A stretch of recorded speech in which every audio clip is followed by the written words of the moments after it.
Hello, kidney warriors. James here from Dadvice TV, your online kidney health coach. And this is Dadvice TV Live. Now, if you're new out there, I'd like to welcome. It is great to always get new people. As a matter of fact, today we're going to be talking about something that'll probably be interesting to people who are newer to kidney disease or recently found out maybe you know someone who has kidney disease. Now, if you are new, let me quickly introduce myself. My name is James. I was diagnosed about 2.5 years ago with stage 5 kidney failure. Doctor said things didn't look good, but I was lucky.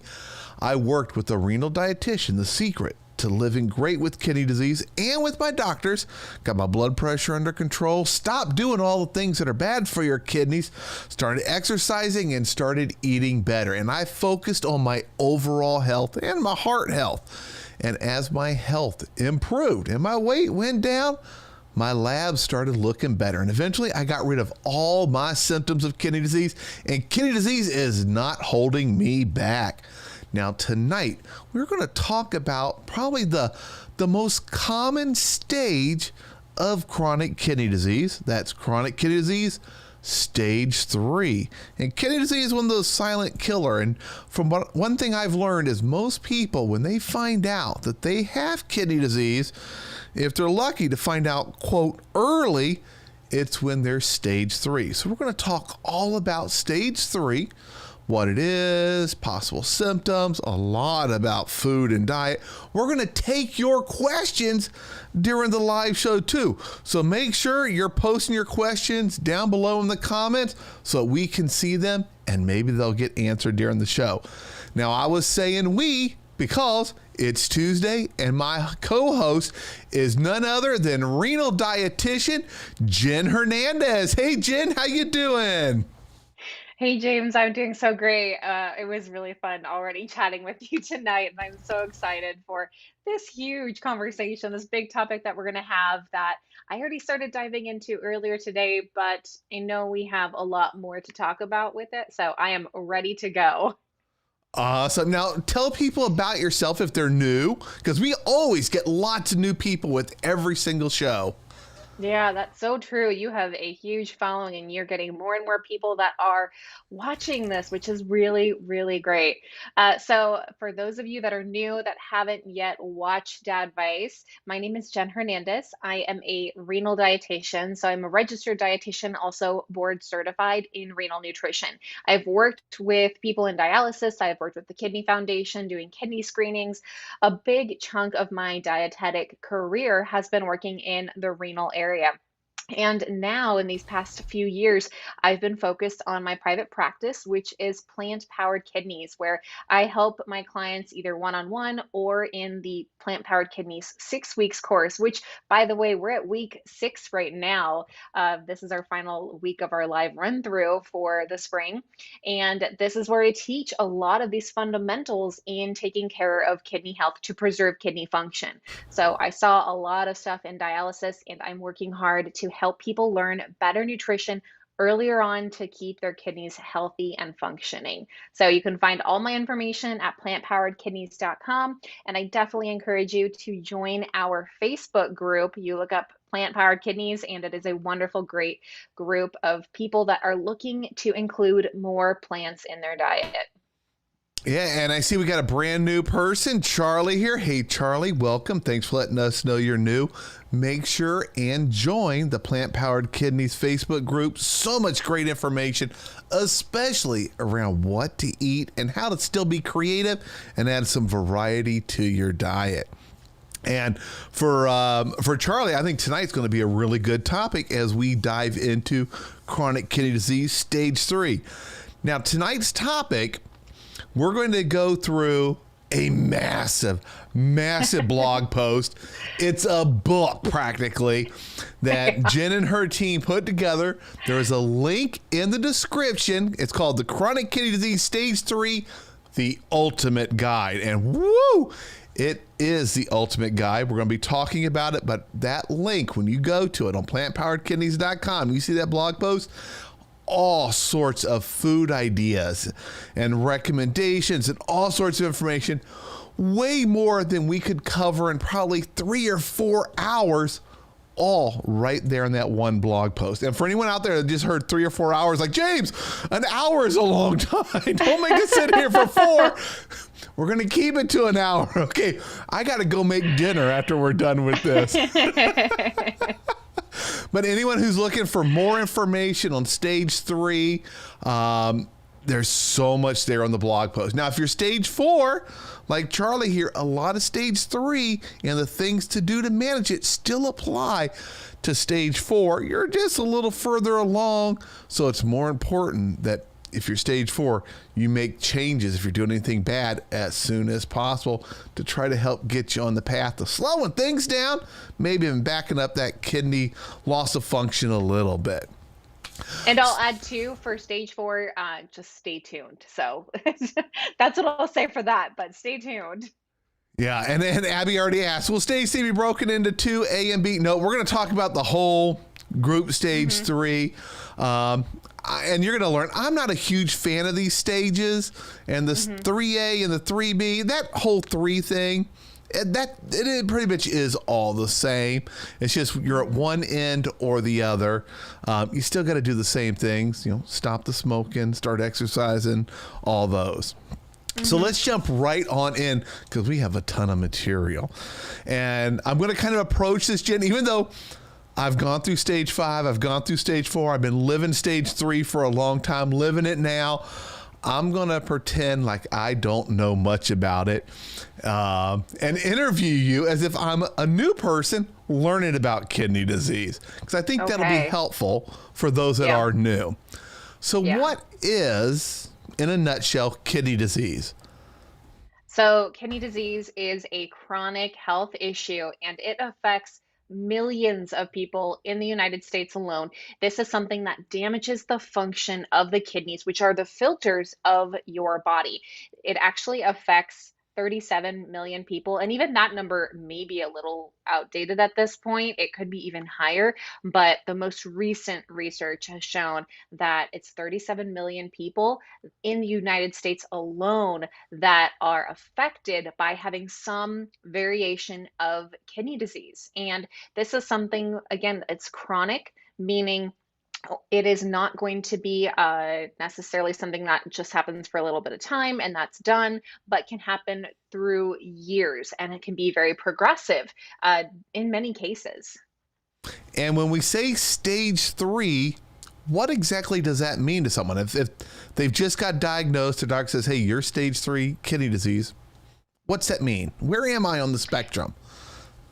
That's a good question, because stage 3, any kind of stage, is already kind of like, well, if there's a stage, there's a problem. So it's good to know kind of where you're at in that spectrum. But again, like we talked about, it's not so clear cut that you need to look at just that number and dive off the deep end with information. Stage 3 is this mid-range area. So the kidney function is going to be anywhere from 30 to 60% of kidney function. So kind of looking in that mid-range around that 50% area, which is where stage 3 falls in the different stages. So you have stages 1, 2, 3, 4, and 5. Stage 5 is the stage that qualifies for dialysis or transplant. Stage 1 and stage 2 are in the earlier, more functioning kidney stages, but they're still diagnosable kidney stages. Not as many people know about their kidney stages earlier on to that extent. But stage 3 is really where people start to learn of kidney health issues, mostly because of that GFR range, that number, because a lot of lab reports will say if your GFR is over 60, everything's okay because you have enough kidney function that is covering those, all of the reactions, all the things that the kidneys are doing. And below 60, again, that is where stage 3 is sitting. So that is where a lot of people start learning about their diagnosis. Not everybody. Some people don't learn about it until stage 4 or stage 5. And when I worked in dialysis, I had a lot of people, who would start dialysis and had no idea. They knew about family history, but they had no idea that they themselves had any kidney issues. Yeah, that's how I was. Stage 5, I was in shock when they told me your kidneys have failed. I'm like, wait, What do you mean? I've got food poisoning. That's what I'm certain it was that, but I was wrong. Now, what can cause stage 3 kidney disease? There are a lot of different varieties towards the causes of kidney disease. The most common cause is diabetes. Now, this is, if you don't know diabetes, it is blood sugar issues. So your body is either not producing insulin or it's not essentially recognizing insulin. And insulin is a hormone that helps our body use sugars. They go from the blood into the cell to be used for energy. So diabetes is the top cause of kidney issues when the sugars are damaging the cells of the kidneys. The next top or next highest rated issue when it comes to kidney damage is high blood pressure. High blood pressure can very oftentimes affect the kidney because, again, when the blood pressure is high, it is affecting those kidney filters, the blood vessels in the kidneys, causing damage there. And high blood pressure is also a very common occurrence here in the United States. So that is another reason why it's one of the higher causes. Now, there are other causes related to kidney damage. This includes this whole group of kidney issues called glomerulonephritis. There you go. Awesome, you got it. I wasn't going to try it. You were waiting for me. There are other types of inherited genetic diseases as well. So that's like polycystic kidney disease, Lowe syndrome, Fabry. These other kinds of diseases are inherited, genetically inherited, that can cause kidney issues. And then there's also autoimmune conditions. And these autoimmune conditions are where the body is essentially attacking itself. And that's where the auto part comes in. So the auto body attacking the immune system, weakening the immune system, causing damage to the kidney disease. And this is a cell damage is what really comes from that. So an example would be lupus. That is something that I've had patients with that suffer from lupus and have kidney disease or kidney failure. So those are kind of the big nutshells of the causes. But again, when we're looking at those different causes, we're looking at kind of buckets of these different categories that can cause kidney issues. Yeah. And how does a doctor diagnose someone with stage 3 kidney disease? So this is something, and I know you've had nephrologists come on and do a really good job talking about the labs and the diagnosis and things to pay attention to when it comes to that. The diagnosis will come from blood and possibly urine tests. They need to be tested repeatedly. Can't just look at one lab and think, oh my gosh, I have kidney disease. You could have your labs and then see your kidney function is kind of off and maybe it's dehydration. I've had family members who will ask me about something like that happening, thinking that they had kidney disease, and we're like, no. You've got to look at the trend and you've got to get it rechecked, which is what a healthcare professional will do, is they'll have it retested. So it needs to be tested over a span of even a couple months to get it checked. And after that comes the actual diagnosis. So you can't just take your lab report and you can't go on Dr. Google and you can't say, oh, I must have kidney disease. Or another thing that I run into very common, people see what they think may be a symptom. In a lot of the message boards, I get someone who has not visited a doctor and they say things like, I've got bubbles in my urine, I must have kidney disease. I think that's the number one most misunderstood symptom. For those of you out there who do have bubbles in your urine, if it is caused from protein leakage in your kidney disease, it's not bubbles. It is thick foam, several flushes, unless you got one of those pressurized toilets, which I have for my kids. It takes a lot to get rid of all that foam. It's a lot of foam. I see that all the time. Yeah. It's, I would say, from what I hear with my clients and from other people, I mean, and understandably, I think it would be pretty easy for my brain to kind of just go down that path and be thinking, oh my gosh, I've got to figure out what's going on. But if anything, this is the opportunity that you really got to wrangle your healthcare team, and you really got to figure out, okay, do I need to see somebody about this? Do I need to see somebody about that? Like, what is our next step? And just kind of really staying on top of it. Because if you're silent, let's say you go away and you do your research and you're just kind of not really interested in talking with the doctor about it, the doctor is going to see that as they're not interested in figuring this out. They're not Hmm. going to follow up with these specialists. They're not going to take care of that. So you need to be really open in that communication with your healthcare practitioner to show that you do want those next steps. Because if you try to pull away again and start looking online, asking questions online, that's not the place that you're going to find those answers that you're looking for. Yeah, and the biggest mistakes I've made since I've been diagnosed, even right before I was diagnosed, was not communicating enough with my doctor. Symptoms, so I had lots of symptoms at the beginning. I had every symptom you can think of, all of them, even the bad, ugly ones. I had them all. Didn't tell my doctor, like, yeah, I don't want to tell him about that. Don't want to tell him about that, which delayed my diagnosis. And then just 2 months ago, when I started having some pain in my feet and my toes or my joints were getting red and larger, I was like, yeah, I'm not going to tell my doc about that. It's just me not walking enough, and I need to walk more. And that failure to communicate delayed him diagnosing that my uric acid was too high earlier, because I could have called and I know he would have said, come on in, let's do labs, let's check some things. Also, we're going to do some tests for gout. I could have gotten things done earlier. So that's a big mistake that I have made. Someone had asked, why can't they diagnose it at stage 1 and 2? I have my opinion. What's yours? And then I'll give my opinion on why I think that. I mean, mine is also kind of an opinion because as a dietitian, there's only so much privy I have to the medical side of things. But with those earlier stages, I mean, stage 1 is a GFR of 90 or greater, which is 90% or greater. And it's basically tracking there's some kind of kidney damage that might come from something like urinalysis. And that is not a that is not a typical type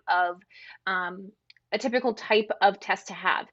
But if you have a family history of diabetes, of high blood pressure, of kidney disease, of any of these causes, that is a great thing to bring up to your healthcare practitioner who could be possibly a little bit more aggressive in keeping an eye on your kidneys and doing those kinds of tests earlier on. Even with stage 2, that 60 to 89, 60 to 90% kidney function is still a higher range, and your kidneys are still working and getting things done. It's just not in the traditional review of the labs. Hmm. There are some. So, I lived in Hawaii for a few years, and I worked at the National Kidney Foundation of Hawaii for a little bit out there. One of the things that they promoted as a state law was having GFR checked across the board, Oh, regardless. that should be across the world. You think, I mean, maybe it's something that they'll be kind of pushing in more in the future, especially with how many Hmm. people are affected by it and hypertension and diabetes. But, in that case, more people could see their kidney function. I think the GFR was still showing if it was greater than 60 and not Yeah, greater than I've seen 90. some tests like that. Hmm. Yeah. In my opinion, it matches right up with yours. They're not common to get Hmm. a GFR test, see how your kidney function is doing. When I used to go to the doctor, I wanted to visit as quick as possible, minimal stuff, go in, check my blood pressure, tell me I'm overweight and I need to exercise, and let me leave. I wanted it to be very get in, get it done, get out. I didn't share my family history, diabetes, high blood pressure, kidney disease, and my mom. And I think it's just that it's not a common test. We don't really push for it. I didn't used to go and get my yearly physical. I don't know when you're supposed to start those, but I didn't do them. I You, didn't want to do them. like 18 years old, you should be starting it. Once you go to adulthood, like Yeah. Only it should did be clockwork. a yearly physical once, didn't like it. I didn't want to ever go back and get another one. So I was like, okay, I'm done until there's a problem. But I think it's Yeah. that. And a lot of the tests will look at the GFR. And once it gets above 60, there's a lot of inaccuracy. And the difference between an 80 and an 89 is really nothing in the big picture. So a lot of them just show that, yeah, you're over 60, you're doing good. So even if your kidney function was down a little bit, it still wouldn't show up because the test just like, yeah, 60 and above, you're good. And with age, your kidneys will naturally start to Right. decline. And just really quickly on this topic too, it kind of, I think this also ties in the idea of why like the stages aren't really our favorite thing, Hmm. because it's like taking a test and you know that you can't really get an A or a B. It's going to be a C, a D, or an F. Like, I'm not saying that's what kidney disease correlates with. I'm just giving that example of it's very hard to see that kind of result. And so it's basically negligible. Hmm. Yeah. And someone had asked, how do they do the tests? It's blood tests. They're going to draw Hmm. labs. I don't know how many vials they need, but they take a lot of vials when I go in. It's at least 2, maybe 3 vials when they do it. And then I request every time the urine test. It's my doctor is always like, yeah, if you want to do it, we'll do it. Hmm. Just because I want to look at the protein leakage, because that's a really good indicator of Yeah. future kidney issues. So I keep an eye on that.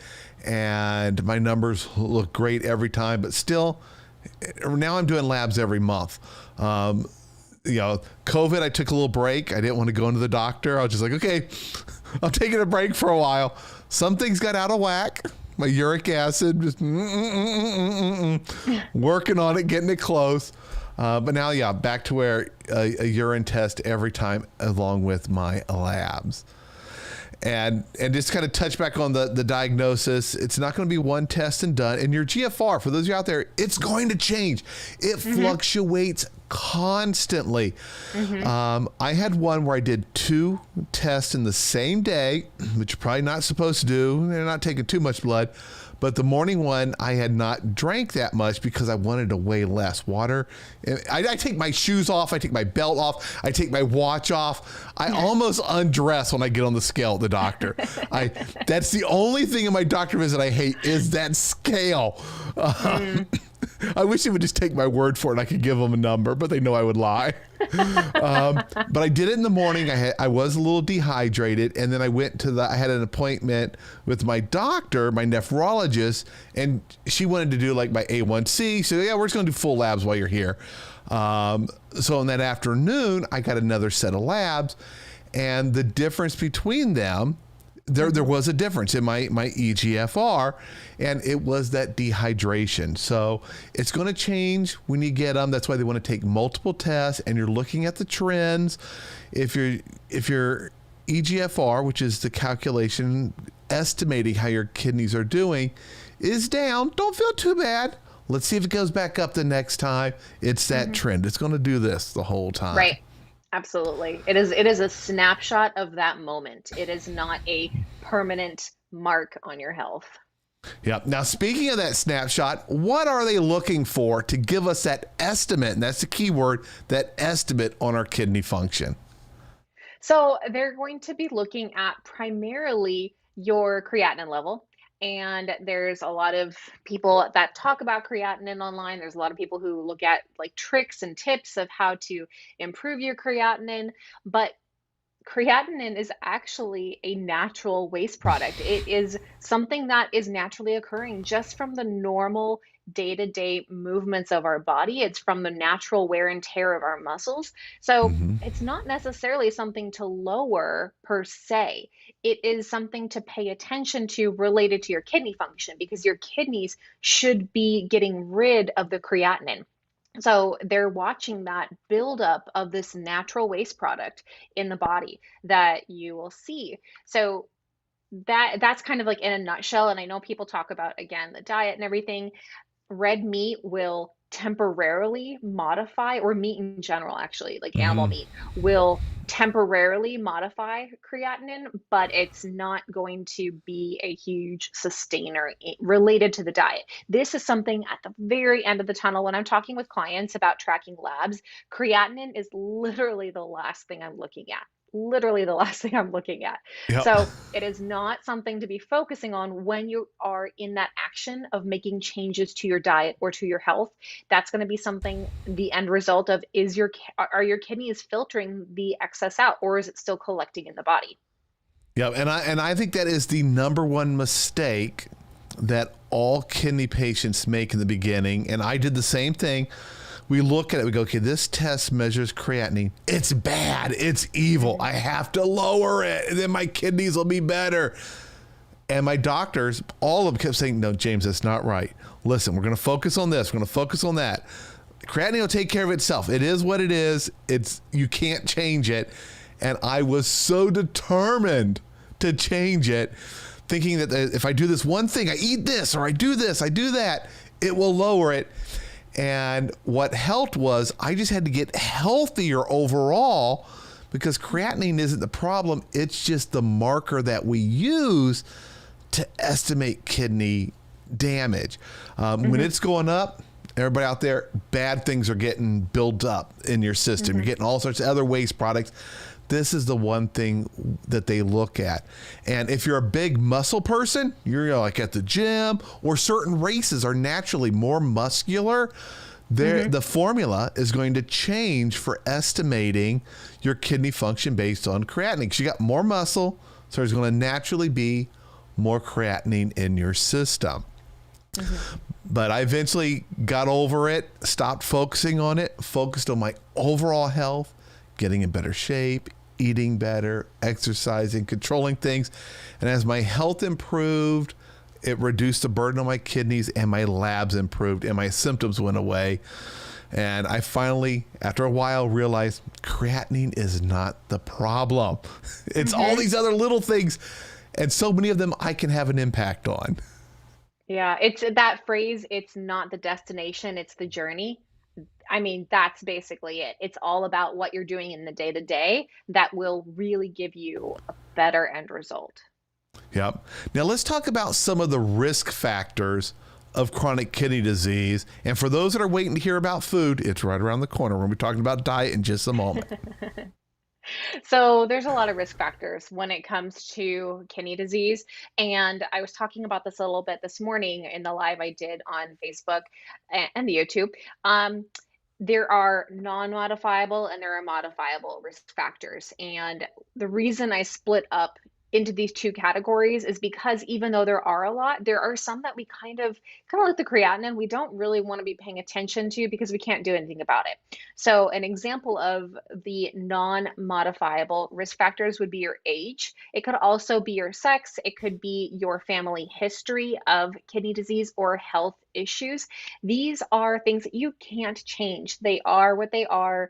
There's no way around them. It'd be great if we could change our age, but that's not the case. So we're gonna get past that, and we're gonna look into the other. I'm gonna tell you, I've tried all the creams, all of them.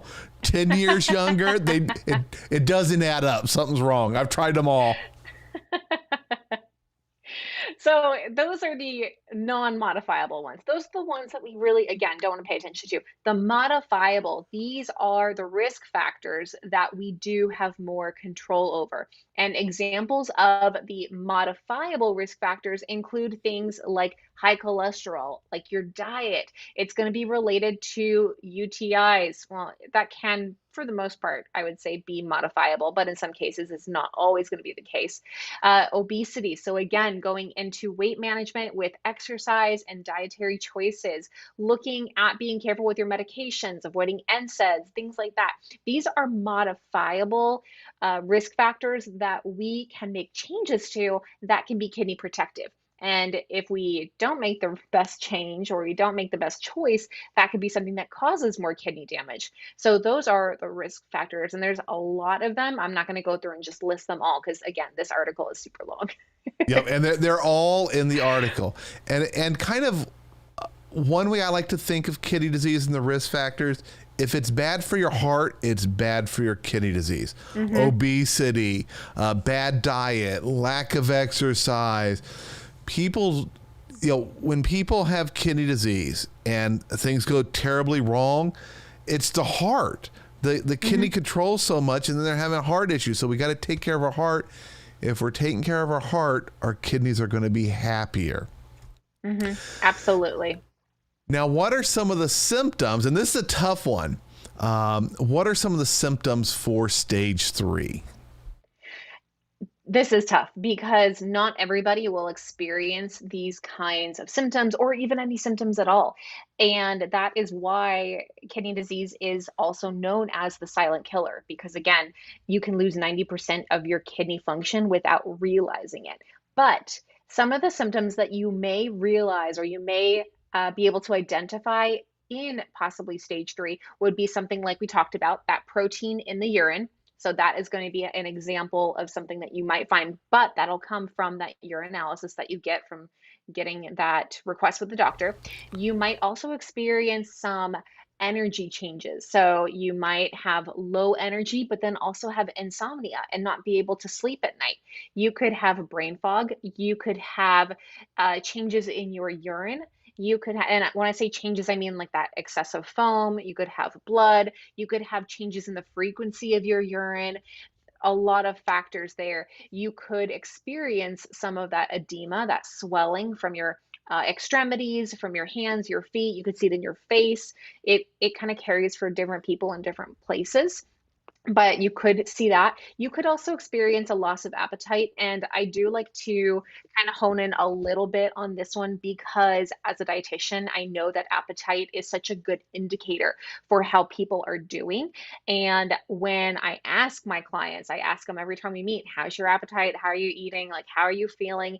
It is all tied together. When we're sick, we're not eating well. When we're feeling down, when we're not feeling good, we aren't eating well. When we get to feel better, when we regain our strength, when we regain our energy, that is when we eat better. So appetite is a really good indicator for how things are going on if you notice a change there. Yeah, and for me, I experienced every one of the symptoms that you list in the Mm, blog, but I didn't experience them till about a 2 week period where I just suddenly, and I swore it was food poisoning. I went to a local Cincinnati chili place. Cincinnati is known for its chili. The secret is cinnamon. Not too big on the chili here, but we went there. I had my spaghetti with chili and like 10 pounds of cheese on it or something like that. Ate that, and that's how they do it. It's a giant thing of cheese. And I just felt sick. I thought I had food poisoning because all the symptoms suddenly hit. And then a couple trips to the doctor, and he said something seriously wrong. You got to go to the ER. And then I was admitted to the ICU when I got there. That's one of the challenges with kidney disease is some of the symptoms you may not notice them. They may be so minor, or you may not even get them. So if you do have any concerns, call up your family doctor. You don't need a kidney specialist. They can arrange to do labs and get you checked out and see how your kidneys are doing. And remember, it takes 2 tests in a row, different times, with your kidney function low for you to be classified as having kidney disease. And there's 2 types. We're talking about chronic kidney disease where it doesn't go away. There's also acute kidney injury. It could be severe dehydration. Your labs go down 1, you get things taken care of. Next one, you're back up close to normal. That's not kidney disease. Thank goodness. What are some of the complications a person may experience? We mentioned a few of them if they have stage 3 kidney disease. So this is where we can kind of start segueing into the nutrition because the complications are a lot of times related to nutrition. So one of the most common complications that people may experience earlier on, it's definitely more common in the later stages, is anemia. So your hmm kidneys, one of the functions is to help produce red blood cells. It makes a hormone that creates the red blood cells. Red blood cells get oxygen to the body. And obviously, oxygen is really important for us. So, with anemia, we start to look at things like your iron status, at your iron saturation, and this also kind of connects with your energy level. So, that's when hmm people, if my clients are telling me their energy level is down, I'm talking with them. Okay, well, some of them are on EPO shots, the EPOgen shots, and I say, okay, when's your Yep. last EPO shot? Do we need to make some requests to adjust that? And sometimes that's the case. Sometimes we look at their oral iron supplement. So if they're taking something to give their body more iron, which is not for everybody. So this is not something that you should just take just because you can have too much iron in the body, and that's not a good thing either. You definitely want to talk with your doctor about if you need an iron supplement. But the other thing that we look at is getting enough iron in the diet, getting enough vitamin C in the diet, checking digestion to see if there's any problems that are preventing the iron absorption from getting into the body, because that Hmm. could be an issue as well. Another complication we've talked about is high blood pressure. And the way I was phrasing it earlier today was it's kind of a chicken or the egg thing sometimes. Did the kidney disease cause the high blood pressure, or did the high blood pressure cause the kidney disease? Either way, we look at a low sodium diet, and this is another opportunity to re-identify your potassium. This is something that the old renal diet would be touting, this idea of reducing potassium. And this is where I say you've got to be careful when you start looking Hmm. into a lot of the online research with potassium, because a lot, or not online research, online recommendations, I'll say, because even like those big names of, and I'm not going to say any specific ones, but big names of companies that have a lot of kidney diet information, think to who they are marketing to, I guess Hmm. is what I'll say. Think about who their audience is, and is that you? Are you in that realm? So a lot of these bigger kidney websites are focused on people on dialysis. And Right. on dialysis, it may be a low potassium, although now more recent research is showing that may not be the case either. So that could be another interesting Yeah, there's a conversation lot down of the road. protective. Or one thing I like to inject. So potassium, a lot of people may read it on the website, like, oh, it's bad, it's evil, and we're going to get into food. What's bad is too much. You need to find out how Yeah. much you need, because it does stuff for your heart, and it can be Hmm. protective in the right amounts. And that's just one of those ones where so many websites are using outdated information, or some groups are repeating outdated information and saying, hey, don't even look at an avocado, don't even touch a banana, you're going to burn up in a puff of smoke or something like that. At least it's what it seems like when they're yelling, stay away from them.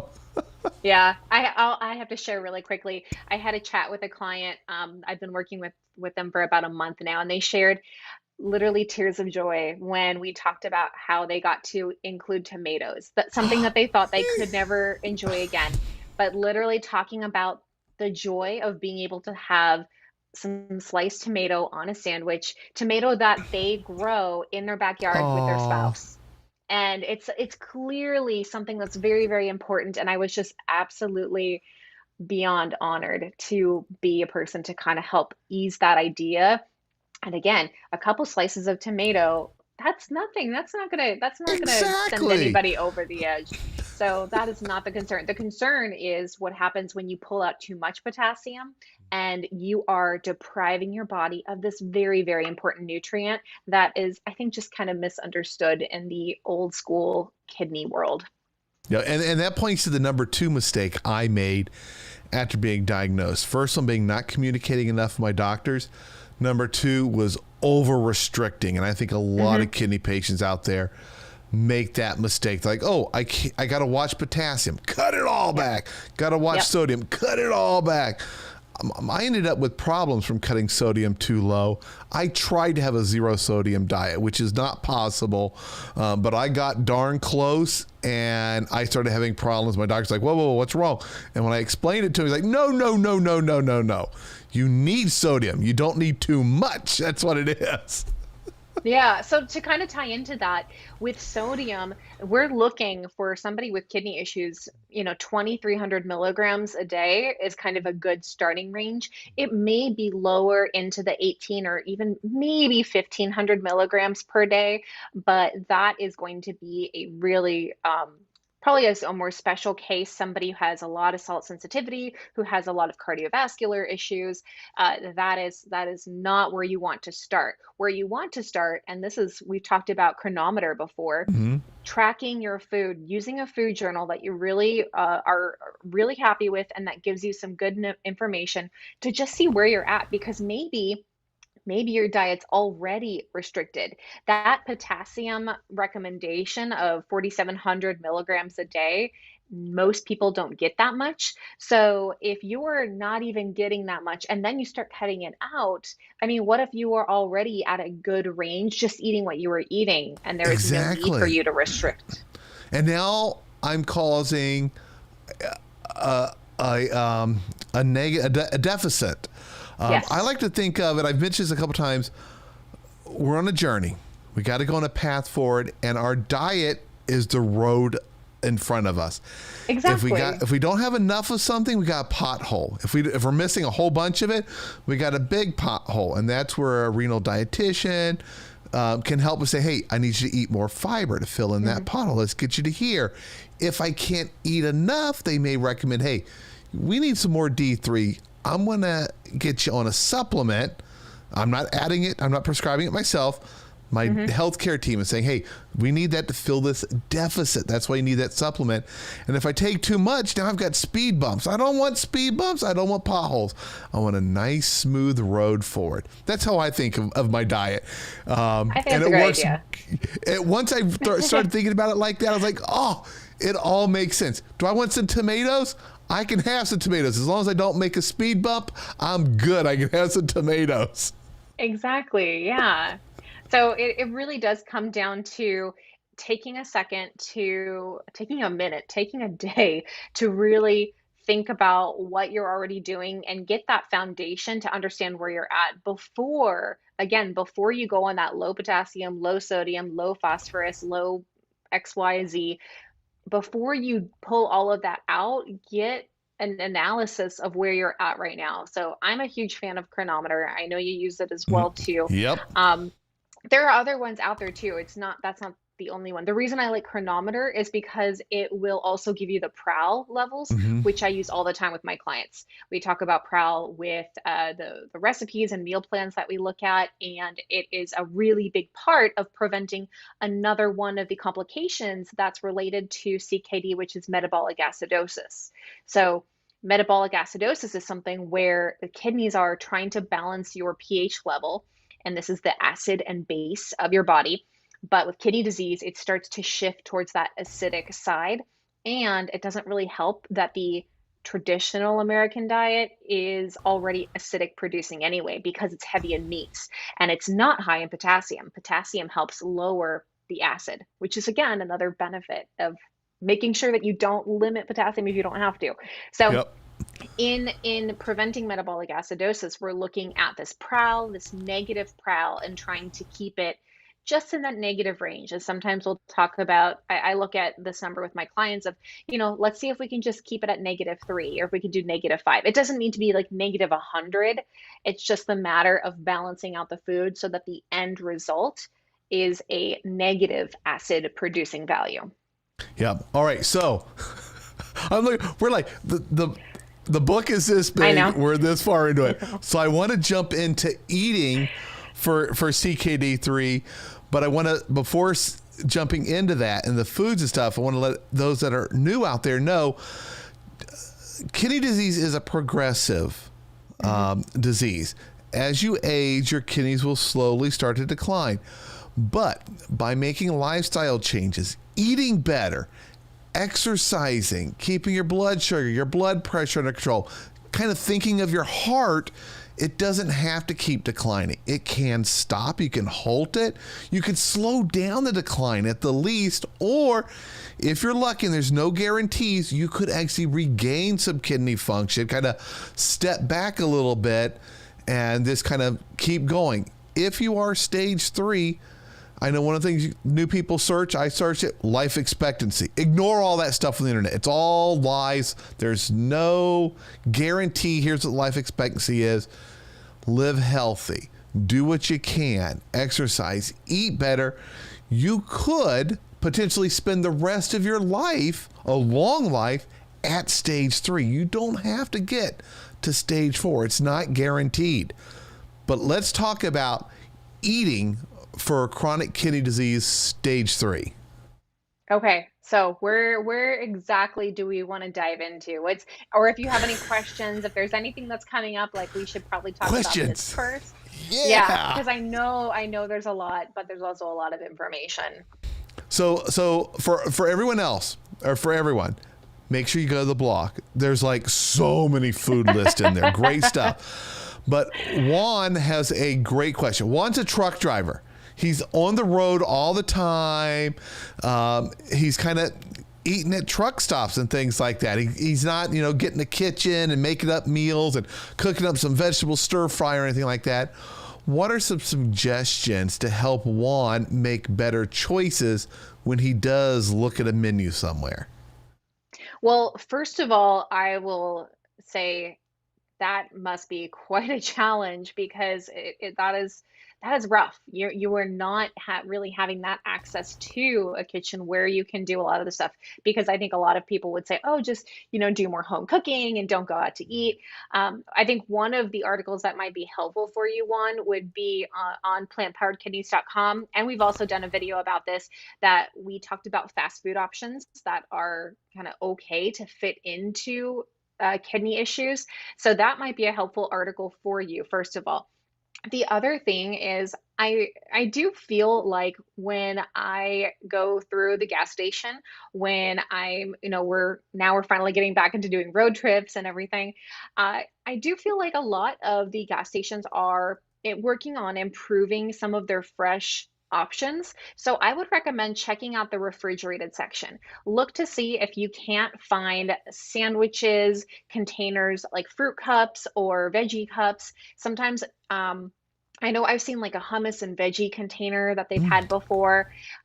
Those I think could be a really good option for you to be able to eat more fresh fruits and vegetables. That is really like the secret to this. If we could put this all in a nutshell, the secret to keeping kidneys healthy is looking for ways to include more fruits and vegetables into your diet. And that was something I was talking about this morning also. Even somebody who has to restrict potassium, who's told medically you need to cut back on potassium, you can still look to include a variety of low potassium fruits and vegetables so that you do get a lot of nutrients still coming into your body without that extra potassium.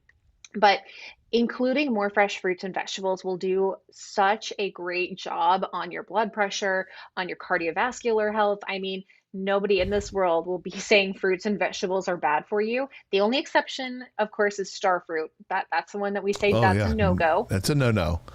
Yeah, so that's, and chances are if you're a truck driver, you're not eating star fruit. Yeah, I doubt that's going to be something that you'll be swinging through to grab.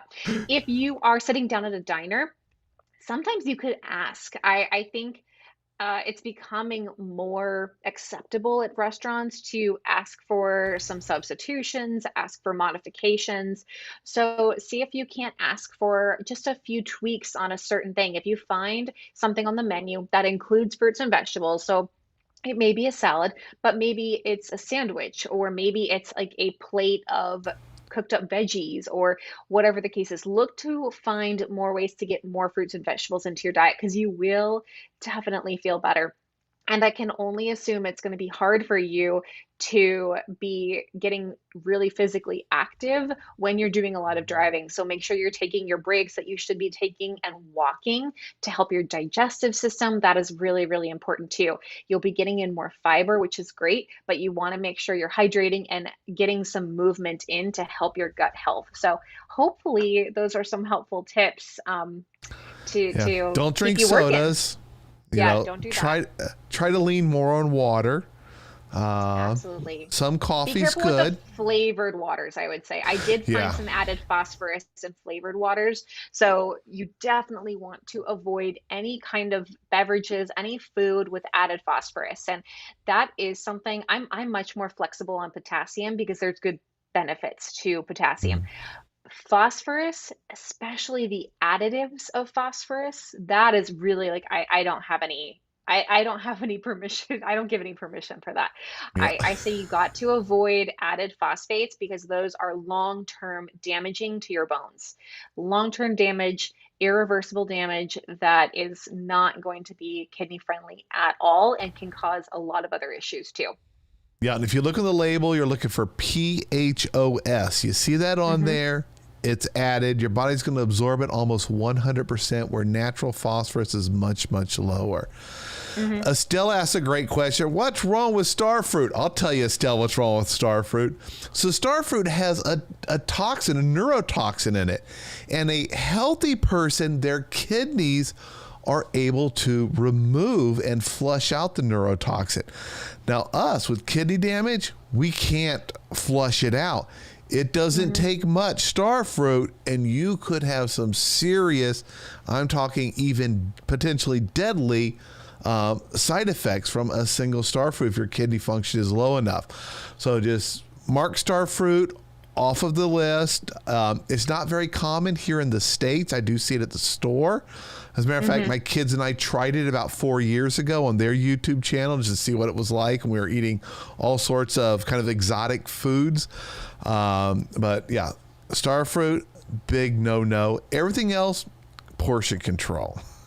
There is a drink, because I saw a commercial for it the other day. There is a drink at Starbucks that does include star fruit, and I can't remember the name of it, but be careful because it includes star fruit. So whatever, it's like kiwi and star fruit, something like that. That one's not good. Don't do that. I'm going to see if I can find it. Oh yeah. It's one of their, they've got a kiwi star fruit refresher. And at least it says star fruit in the title. That's good. So we know it. Well, the pictures look great. They do a good job of marketing for sure. They know what to do there. Yeah. Let's see. Any, if you guys out there have questions, post them in here. Let me see what, I'm going to kind of go through the questions, and you can see them when you're in too, Jen, if you see one that looks good there to answer. Because we only got a few minutes left, and wow. There's so much more in the blog, everybody. Lots of foods. We talk about calcium, vitamin D rich foods, different types of protein. Ooh, I see a good one. Yep. What is it? Yeah. So on protein. So Maria's asking, how do you feel about a supplemented plant-based low protein diet? So 0.3 to 0.4 grams per kilogram per body weight with keto analogs for stage 3B, as recommended in Jennifer Moore's Plant Fed Kidneys book. I've been mistaken for her. We are colleagues. We're both renal dietitians, and I'm like, I'm a different Jen or Jennifer. But so I do touch in the article. We do talk about protein. The challenge, and let me first start off. The challenge with this low protein diet with keto analogs is that you are at a higher risk for malnutrition. So it is a very, very delicate balance. And when we talk about getting your healthcare team on board, you've got to talk to your healthcare team. And really, I would highly recommend working with a dietitian who can help navigate this with you to prevent other areas of malnutrition and make sure you're getting the right amount of keto analogs. I know that keto analogs, we did a whole other episode about it, talking about them and the diagnosing and how to and where to get them. You can get them without a prescription. It's not, I would feel very uncomfortable when I know somebody who's taking them not under medical supervision. That is really, really nerve-wracking to me, because you're spending a lot of money. It's hundreds of dollars a month to use keto analogs. And if you are not following the right diet with the right balance, having the right amount of keto analogs, which still contribute towards your protein intake, that can still offset what's going on with your kidney disease. I personally do not advocate going straight to something like a very low protein diet with the keto analogs for stage 3. This is highly aggressive, and I find much better results and benefits in working with somebody and looking at their current diet and making modifications without hundreds of dollars on top of what they're already doing. So I think there's so many other opportunities with that area. I don't look at it for stage 3. There's some research, but most of the research with the keto analogs and the very low protein diet are focused on stage 4 and stage 5, not on dialysis. So for stage 3, it's not going to be something I look at. There is some protein modifications, but not to that extent where it's so low that you're also doing keto analogs. There can be a place. It's a tough question to answer, but I like it because it does bring up this whole other topic we've talked about. And I have I have a whole other article about keto analogs. We have our video about keto analogs. We have the article and video about the low protein diet, tons of stuff. So there's plenty of information for you guys to check out there. Yep. And I want to touch on one comment that someone made about we're not supposed to eat soybeans. Soybeans are fine on a renal diet as long as you're not like me and have an allergy to them. I learned that the hard way. I would be really curious. Anytime somebody says we're not supposed to eat X, Y, Z, whatever, like, okay, who told you that? Like, where did you get that information? If you were specifically directed not to have something, I would still ask why, because everything but star fruit we can look to fit onto a renal diet. But these generalized ideas of you can't eat tomatoes, or you can't eat avocados, or you can't eat nuts, bananas, nuts, rice, it's countless, bread.